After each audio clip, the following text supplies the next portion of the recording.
அதையும் தாண்டி மக்களுக்கு சேவை செய்யக்கூடிய ஃபெமிலியரான ஃபேஸ் இருக்கக்கூடியவங்க களத்துக்கு வந்தா இந்த கூலிப்படை இறக்கி விடணும். இந்த கூலிக்கு மாரடிக்கிற கூலிப்படை இருக்குல்ல, ஒரு 10 ரூபா கொடுத்தா 100 ரூபாய்க்கு கூவாங்க. திமுக அதிமுக செய்யாத விஷயங்களை தளபதி விஜய் அவர்கள், முதலமைச்சர் விஜய் அவர்கள் செய்துகிட்டு இருக்காங்க. எந்த அளவுக்கு அந்த மனுஷனை படுத்தி எடுத்தாங்க. 4 திசையிலும் அடிதான், 4 திசையிலும் டீம்களை இறக்கி விட்டாங்க. இப்ப இந்த கூவக்கூடிய கூட்டத்தை பொறுத்த வரைக்கும், இந்த கூலிக்கு மாரடிக்கக்கூடிய கூட்டத்தை பொறுத்த வரைக்கும், தெருவுல போனா ஒரு பிச்சைக்காரன் வந்து கேட்டா கூட ஒரு 10 ரூபாயை தூக்கி போட மாட்டாங்க. 100 ரூபாய் கொடுத்தா 1000 ரூபாய்க்கு கூவாங்க. இப்போ வந்து பாத்தீங்கன்னா ஒரு 2000 ரூபாய் கொடுத்துட்டோம்னா லட்சம் ரூபாய்க்கு கூவ பாத்தீங்கன்னா அந்த அவங்க ஏரியாவே ஸ்தம்பிக்கக்கூடிய அளவுக்கு கூவல். இதுதான் பாத்தீங்கன்னா இவர்களுக்கு மிகப்பெரிய ஒரு வயிற்று அடிச்சல். ஏன்னா மக்கள் பணத்தை கோடிக்கணக்கில் கொள்ளி அடிச்சு கொளுத்து போன கூட்டத்தை பொறுத்த வரைக்கும் இப்போ விஜய் வந்ததுனால பெரிய அளவுல பாதிப்பு நமக்கு ஏற்பட்டிருக்கு. இனி எதிர்காலத்தில் அரசியல் களத்தில் வெற்றி பெற முடியாது. அது வெறி பிடிச்ச நாய்கள், தெரு நாய்கள், சொறி நாய்கள் எல்லாமே பெரிய அளவுல கூவிக்கிட்டே தான் இருக்கும். ஏன்னா வந்து எலும்பு துண்டை கவ்வி அதன் மூலம் சுவை பார்த்த கூட்டம் அப்படிங்கறனால கத்திக்கிட்டு தான் இருக்கும். இப்படிப்பட்ட ஒரு நல்ல மனிதன், ஏற்கனவே சேவை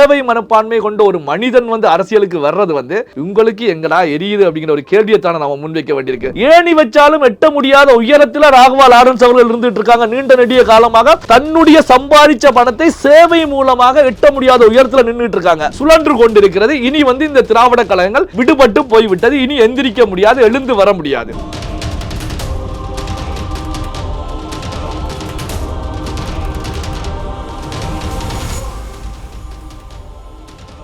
ரியல் ஒன் நேயர்களுக்கு வணக்கம். இன்று நம்மளுடைய நேர்காணலுக்கு பத்திரிகையாளர் திரு நெல்லை சிவா அவர்கள் இணைஞ்சிருக்காங்க. சார் வணக்கம். வணக்கம் சார். தற்பொழுது நடிகர் லாரன்ஸ் அவர்கள் நான் அரசியலுக்கு வருவேனா மாட்டேனா அப்படிங்கிற முடிவை மக்களாகிய நீங்களே சொல்லுங்க அப்படின்னு சொல்லி 12ஆம் தேதி போது ஒரு வீடியோ வந்து ரிலீஸ் பண்ணியிருந்தார்.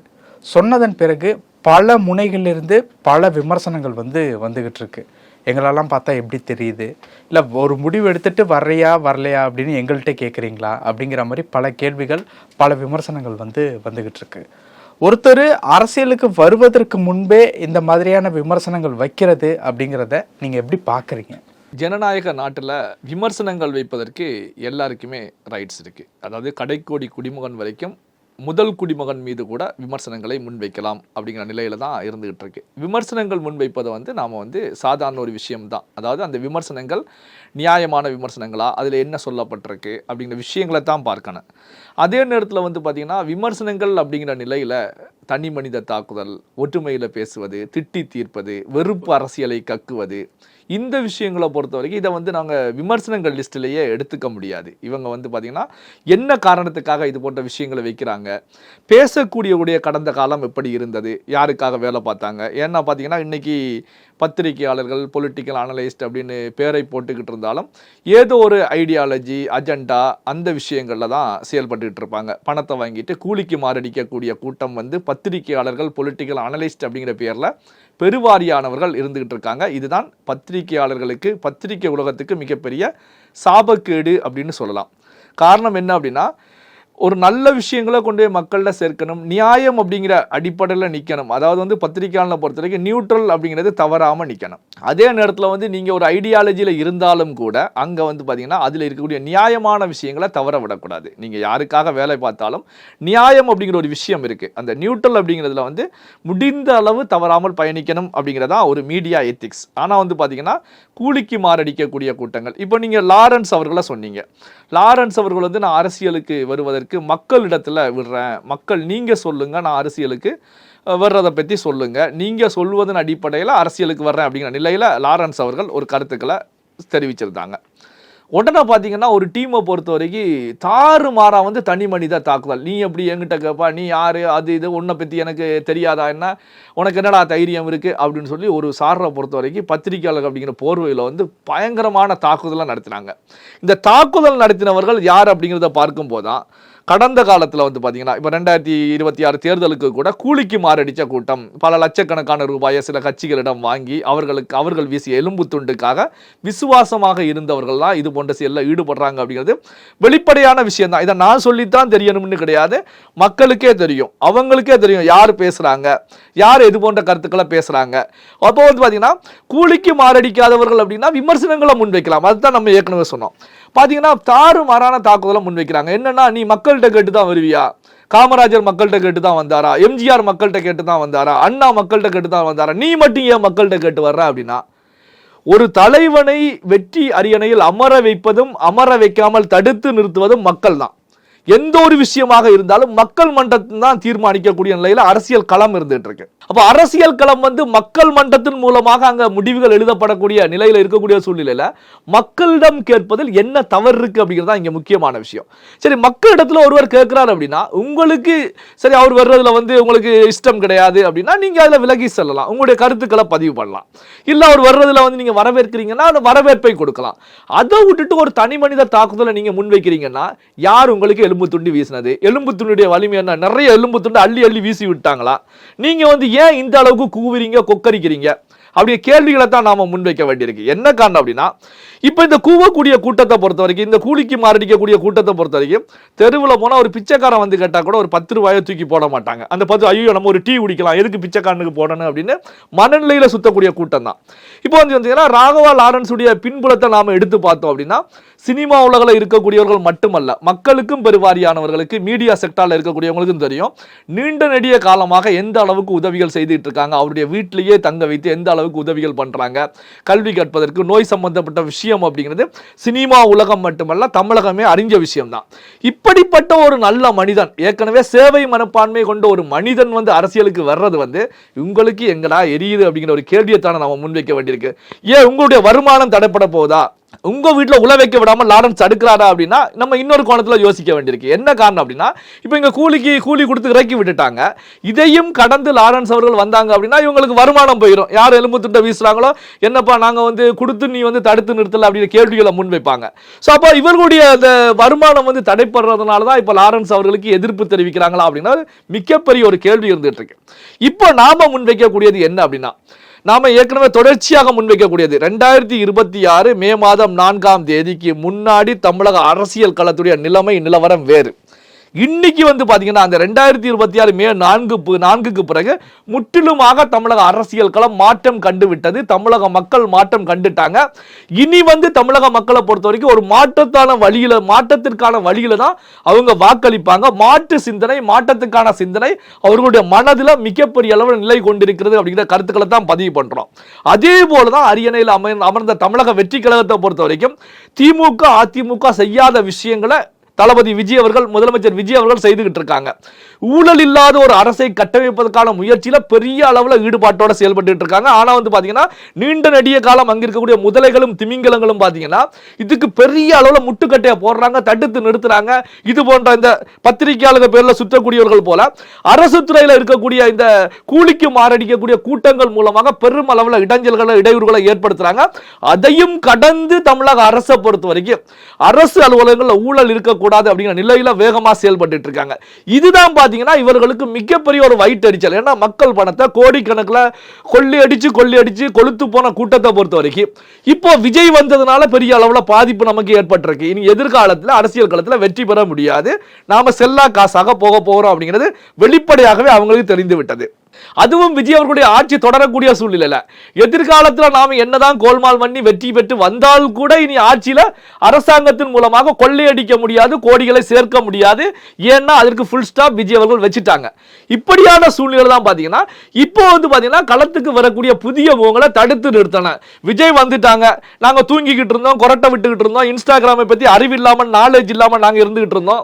நம்ம கட்சி ஒரு திசையில பயணிச்சிச்சு, ஆட்சி ஒரு திசையில பயணிச்சிச்சு, கட்சிக்காரங்களுக்கு எதுவுமே பண்ணல, இப்பெல்லாம் கண்டுபிடிச்சிட்டு இருக்காங்க.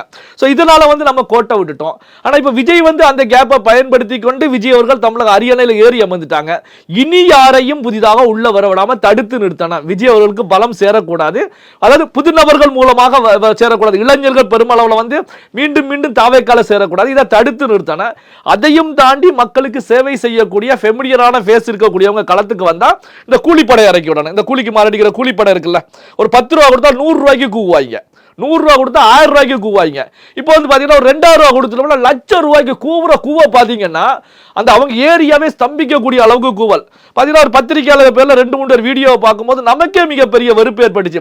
ஏன்டா நீ ஒரு 10 காசு பிச்சைக்காரனுக்கு போடக்கூடிய நீ எல்லாம் இந்த அளவுக்கு கூவுறீங்க, ஏணி வச்சாலும் எட்ட முடியாத உயரத்தில் ராகவா லாரன்ஸ் அவர்கள் இருந்துட்டு இருக்காங்க. நீண்ட நெடிய காலமாக தன்னுடைய சம்பாதிச்ச பணத்தை சேவை மூலமாக எட்ட முடியாத உயரத்தில் நின்றுட்டு இருக்காங்க. அப்ப ராகவா லாரன்ஸை பொறுத்தவரைக்கும் ஒரு சூரியன் போல நிற்கும் போது நீ வந்து ஒரு தெரு நாயா கூவிக்கிட்டு இருக்கா பாத்தியா, உன்னுடைய கூவல் வந்து எங்கேயுமே எடுபட போறது கிடையாது. சூரியனை பார்த்து நாய் குறைத்தால் நாய்க்கு தான் நஷ்டம். நீ வந்து கூவி கூவி தவளைய சொல்லுவாங்க, தண்ணியில இருந்து கத்தி கத்தி கத்தி கத்தி அந்த கத்தக்கூடிய விஷயமே அதுக்கு ஒரு பாதிப்பாக ஏற்பட்டு அந்த தவளை செத்து போயிடும் அப்படிப்பாங்க. அது போன்ற நிலையில தான் இவங்க கூவிக்கிட்டு இருக்காங்க. என்ன அப்படின்னா, சோ நீ கூவதுனால எந்த இது நடக்க போறது கிடையாது. நீ வந்து 4 பேருக்கு நல்லது செய்திருந்தா பரவாயில்ல, உன்னுடைய பின்புலத்தை பொறுத்த வரைக்கும் அந்த அளவுக்கு ஸ்மெல் அடிக்குது, நாத்தம் அடிக்குது. திரும்பி பார்த்தீங்கன்னா உன்னுடைய முதுகு பகுதியை வந்து யாருமே நிக்க முடியாத அளவுக்கு அடிச்சுக்கிட்டு இருக்கு. அப்போ நீ வந்து என்ன ரைட்ஸ் இருக்கு, என்ன அருகதை இருக்கு, என்ன இருக்கு அப்படிங்கிற கேள்வியை தான் நம்ம முன் வச்சுட்டு இருக்கோம். அப்போ பாத்தீங்கன்னா இப்ப ராகவா லாரன்ஸ் வந்து பாத்தீங்கன்னா தமிழக வெற்றி கழகத்துக்கு சென்று விடக்கூடாது, தமிழக வெற்றி கழகத்துக்கு வலிமை சேர்ந்து விடும். அதே நேரத்தில் வந்து இப்ப அண்ணாமலை அவர்கள் ஒரு இயக்கத்தை ஆரம்பிச்சிருக்காங்க, அடுத்து கட்சியாக மாற போகிறது. அண்ணாமலை செய்து செல்லக்கூடாது. இப்ப இவர்களுக்கு என்ன அஜெண்டா அப்படின்னா, தாவேகாவுக்கு புதிதாக வரக்கூடிய ஃபெமிலியரான பேர் செல்லக்கூடாது, அண்ணாமலை பக்கம் செல்லக்கூடாது. காரணம் என்ன அப்படின்னா, இவர்கள் 2 பேரும் தான் தமிழக அரசியலை எதிர்காலத்தில் தீர்மானிப்பாங்க. இவங்க 2 பேருடைய கையிலையும் தான் தமிழகம் சுழன்று கொண்டிருக்கிறது. இனி வந்து இந்த திராவிட கழகங்கள் விடுபட்டு போய்விட்டது. இனி எந்திரிக்க முடியாது, எழுந்து வர முடியாது. அதனால தான் பாத்தீங்கன்னா ஒரு பக்கம் புலம்பல்கள் பெரிய அளவில் நடந்துகிட்டு இருக்கு. இன்னமும் கண்டுபிடிச்சுக்கிட்டு இருக்காங்க தேர்தலில் தோல்விக்கான காரணங்கள் என்ன அப்படின்னு சொல்லி பெரிய அளவில் ஆராய்ச்சி நடந்துகிட்டு இருக்கு. நாசா விஞ்ஞானிகளை இறக்க போறதாக ஒரு தகவல் இருக்கு. இப்ப நேற்று கூட எடப்பாடி பழனிசாமி அவர்கள் ஆலோசனையை நடத்தி இருக்காங்க. ஆலோசனையில கூட வந்து பாத்தீங்கன்னா தோல்விக்கான காரணங்கள் என்ன அப்படிங்கும்போது கடைசி 3 நாள் வந்து பெரிய அளவில் அவங்க சோசியல் மீடியாவை பயன்படுத்துறாங்க. அதிமுக சோசியல் மீடியா டீம் வந்து ரொம்ப வீக்கா இருந்தது அப்படின்னு சொல்லி அதிமுக கண்டுபிடிச்சிருக்கு. திமுக பொறுத்த வரைக்கும் டெய்லி கண்டுபிடிச்சிட்டே தான் இருக்காங்க. ஒரு குழு அமைச்சு கண்டுபிடிச்சாங்க, ஆட்சி வேறு கட்சி வேறு திசையில சென்றது அப்படின்னு. அதுக்கு முந்தைய நிலையில இன்ஸ்டாகிராம் மூலமாக எங்களை அடிச்சு காலி பண்ணிட்டாங்க அப்படிங்கிற தகவல்களை வெளியிட்டாங்க. ஸோ இப்படி கண்டுபிடிப்புகள் நடந்துகிட்டு இருக்கு. இந்த கண்டுபிடிப்புகளை பொறுத்த வரைக்கும் இன்னும் 5 ஆண்டுகள் தொடர்ச்சியாக 2031 வரைக்கும் இந்த கண்டுபிடிப்புகள் தொடர்ச்சியாக போய்கிட்டே தான் இருக்கும். இப்ப நாம முன்வைக்கக்கூடியது என்ன அப்படின்னா, ஒரு அரசியல் களத்துல வந்து மாற்றம் அப்படிங்கிற ஒரு விதை விதைக்கப்படுவது கடினமான ஒரு விஷயம். ஆனால் அந்த விதை விதைக்கப்பட்டு அது முளையாக எந்திரிச்சிருச்சு அப்படின்னா மிகப்பெரிய ஒரு ஆலமரமாக விருட்சம் கொள்ளும் அப்படிங்கிறதுல எந்த விதமான மாற்று கருத்தும் கிடையாது. இதுதான் வரலாற்று நியதி. இப்போ விஜய் அவர்களை பொறுத்த வரைக்கும் அந்த விதையை விதைத்து அதை செடியாக்கி இப்போ மரமாக வந்துகிட்டு இருக்கு. இனி வந்து அசைக்க முடியாத அளவுல கொழுந்து விட்டு கிளைகளை பரப்பி ஆலமரமாக பரவிக்கிட்டு இருக்கு. இனி வந்து பாத்தீங்கன்னா புதுமுகங்கள் பல பேர், இளைஞர்கள், சேவை செய்யக்கூடியவங்க, சோசியல் சர்வீஸ்ல இருக்கக்கூடியவங்களை பொறுத்த வரைக்கும் களத்திற்கு வர வேண்டும், நம்முடைய சேவையை அதிகப்படுத்த வேண்டும் அப்படிங்கிற நிலை, மனநிலை அவங்களுக்கு உருவாகும். காரணம் என்ன அப்படின்னா, கடந்த காலத்துல கொள்ளை கூட்டங்கள் தான் உள்ள இருந்தாங்க. அப்ப கொள்ளை கூட்டங்கள் வந்து பெரிய அளவுல கொள்ளை அடிச்சாங்க, மக்கள் பணத்தை அடிச்சாங்க. சோ பெரிய திமிங்கலங்களும் முதலைகளும் இப்படி இருக்கும்போது இந்த சர்வீஸ் செய்யக்கூடிய மைண்ட் செட்ல இருக்கக்கூடியவங்களை பொறுத்த வரைக்கும் எப்ப அந்த துறையே வேண்டாம், அரசியல் மிகப்பெரிய சாக்கடை, அந்த சாக்கடையில வந்து ஊழல்களும் கொள்ளைகளும் தான் பெரிய அளவில் நடந்துகிட்டு இருக்கு அப்படின்னு ஒதுங்கி இருந்தவங்களை பொறுத்த வரைக்கும் இப்போ வந்து பிரகாசமான களமாக அரசியல் களம் மாறிக்கிட்டு இருக்கு. அப்போ நாமளும் வந்து நம்மளுடைய சேவையை இன்னும் அதிகப்படுத்தலாம் அப்படிங்கிற மனநிலையில பல பேர் உள்ள வருவாங்க. அந்த பிரைட்னஸ் தான் பாத்தீங்க அப்படின்னா இப்போ ராகவா லாரன்ஸ் போன்றவர்கள் உள்ள வருவதற்கான ஒரு சூழல் அப்படின்னு நான் பார்த்துட்டு இருக்கேன். என்ன அப்படின்னா ஒரு மனதில் ஒரு தெம்பு உருவாகுது, பரவாயில்ல களத்துல வந்து ஒரு மாற்றம் ஏற்பட்டிருக்கு, நாமளும் உள்ள போனா அடுத்து வந்து நல்ல விஷயங்களை பண்ணலாம் அப்படின்னு ஒரு மாற்றம் உருவாகி இருக்கிறது மூலமாக தான் அவங்களும் உள்ள வர்றாங்க, நிறைய பேர் உள்ள வருவாங்க. ஆனா வந்து பாத்தீங்கன்னா இதை தடுத்து நிறுத்துவதற்கு ஒரு கூட்டம் பெருமளவுல ராகவா லாரன்ஸ் அவர்கள் சொன்னது போலதான், சாவியை கொடுத்தாலும் உள்ள வந்து தெரு நாய்கள் இருக்கும், தெரு நாய்களுக்கு என்னென்ன வீசணும் அப்படிங்கிறத பார்க்கணும் அப்படின்னு ஒரு கருத்துக்களை முன் வச்சாங்க. அவங்க என்ன அர்த்தத்தில் தெரிவிச்சாங்க அப்படிங்கிறது எனக்கு தெரியல. ஆனா வந்து பாத்தீங்கன்னா என்னை பொறுத்த வரைக்கும் இந்த நாய்கள் தெரு நாய்கள் மட்டும் முடியாது, வெறி பிடிச்ச நாய்கள், தெரு நாய்கள், சொறி நாய்கள் எல்லாமே பெரிய அளவில் கூவிக்கிட்டே தான் இருக்கும். ஏன்னா வந்து இது வந்து எலும்பு துண்டை கவ்வி கவ்வி அதன் மூலம் சுவை பார்த்த கூட்டம் அப்படிங்கிறனால கத்திக்கிட்டு தான் இருக்கும். இந்த தெரு நாய்கள், சொறி நாய்களை பற்றி கவலைப்பட வேண்டிய அவசியம் கிடையாது. ஏன்னா அது குறைச்சிட்டு போகட்டும், ஏன்னா சூரியனா நம்ம இருந்துட்டு இருக்கோம். அதனால ராகவா லாரன்ஸ் போன்றவர்கள் அரசியல் களத்துக்கு வர வேண்டியது இப்போது காலத்தின் கட்டாயம். அவர் வந்து தாவேகாவுல போய் இணைகிறாரா, இல்ல அண்ணாமலை கூட கை கோர்க்கிறாரா, இல்ல தனிக்கட்சி ஆரம்பிக்கிறாரா அப்படிங்கிறது 2வது விஷயம். ஆனா களத்துக்கு வர வேண்டியது இன்றைய காலத்தின் கட்டாயம். காரணம் என்ன அப்படின்னா, சேவை மனப்பான்மையில் இருக்கக்கூடிய பெருவாரியானவர்கள் அரசியல் களத்துக்குள்ள வந்தால்தான் காலமாக கோலோச்சி கொண்டிருந்தவர்கள் ஓரங்கட்டப்படுவாங்க, அடித்து ஒழிச்சு ஓட விரட்டப்படுவாங்க, இனி வர முடியாத ஒரு சூழல் உருவாக்கப்படும். அதே நேரத்தில் இதுல இன்னொரு விஷயத்தை நாம பதிவு பண்றோம், யாராவது ஒருத்தவங்க புதிதாக உள்ள களத்துல வந்தாங்க அப்படின்னாலே பெரிய அளவில் இவங்க களமாடக்கூடிய நிகழ்வுகள் இன்றல்ல நேற்றல்ல தொடர்ச்சியா நடந்துகிட்டே தான் இருக்கு. இப்போ வந்து பாத்தீங்கன்னா 2016 காலகட்டத்துக்கு பிறகு ஜெயலலிதா அவருடைய மறைவுக்கு பிறகு எடப்பாடி பழனிசாமி அவர்கள் அதிமுகவுடைய தலைமைத்துவத்துக்கு வந்து முதலமைச்சர் அப்படிங்கிற நிலையில வரும்போதுதான் அந்த காலகட்டத்தில் சரி அங்க வந்து ஒரு வெற்றிடம் ஏற்பட்டிருக்கு. இந்த பக்கமும் கலைஞர் கருணாநிதி அவர்களை பொறுத்தவரைக்கும் உடல்நிலை பாதிக்கப்பட்டிருக்காங்க. எதிர்கால அரசியல் அப்படிங்கிறது பெரிய அளவில் இல்லாத ஒரு சூழ்நிலையில் இருந்துட்டு இருக்கு. இந்த வெற்றிடத்தை பயன்படுத்தி களத்தில் வரலாம் அப்படின்னு சொல்லி சூப்பர் ஸ்டார் ரஜினிகாந்த் அவர்கள் அதுக்கான முயற்சியை எடுத்தாங்க. களத்துக்கு வர்றேன் அப்படின்னு சொல்லி கருத்துக்களை முன் வச்சேதான் போதும்.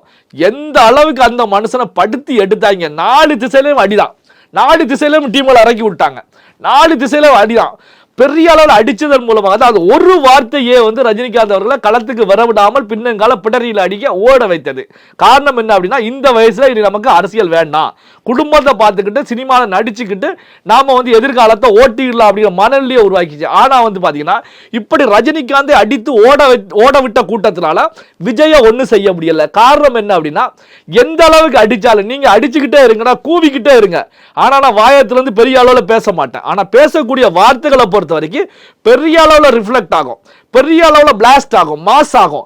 ஸோ நான் செயலில் காமிக்கிறேன் அப்படின்னு சொல்லி தான் இந்த தேர்தலில் வந்து விஜய் அவர்கள் செயலில் காமிச்சாங்க. அது வந்து வரலாறு நாம பார்த்துக்கிட்டே தான் இருக்கோம். செயலில் காமிச்சாங்க. அப்போ வந்து பார்த்தீங்கன்னா தடுத்து நிறுத்துவதற்கு இவங்க வந்து எடுக்கக்கூடிய ஆயுதங்களை பொறுத்த வரைக்கும் நான் எப்படி பார்க்குறேன் அப்படின்னா, இந்த கூவக்கூடிய டீம்களை பொறுத்த வரைக்கும் எல்லாமே 60+ 60 வயசை கடந்தவர்கள் தான் பெருமளவில் இருந்துட்டு இருக்காங்க. ஆனா இன்னைக்கான அரசியலை பொறுத்த வரைக்கும் ஜென்சி அரசியல் நடந்துகிட்டு இருக்கு. நீங்க என்னதான் கூலிக்கு மாரடிச்சாலும் என்னதான் கூவினாலும் உங்களுடைய கூவல் சத்தத்தை பொறுத்த வரைக்கும் இளைஞர்கள் இளம்பெண்கள் காதுகள்லயே உழாது. அவங்க இதை கண்டுக்க போறதும் கிடையாது, கண்டாலும் பெரிய அளவில் பொருட்படுத்தக்கூடியது கிடையாது. ஏன்னா உங்களுக்கு அவங்களுக்கு இடையில இருக்கக்கூடிய கேப் வந்து பெருமளவில் இருந்துட்டு இருக்கு. அதனால இந்த கூட்டம் கூவுவதால் எதுவுமே நடக்க போறது கிடையாது. இருந்தாலும் வந்து பாத்தீங்கன்னா ஒரு பத்திரிகையாளர்கள் அப்படிங்கிற போர்வையில, அரசியல் விமர்சகர்கள் அப்படிங்கிற போர்வையில கூவுகிறார்களே அப்படிங்கிறதா எனக்கு மிகப்பெரிய ஒரு மன வருத்தம் அப்படின்னு கூட சொல்லலாம்.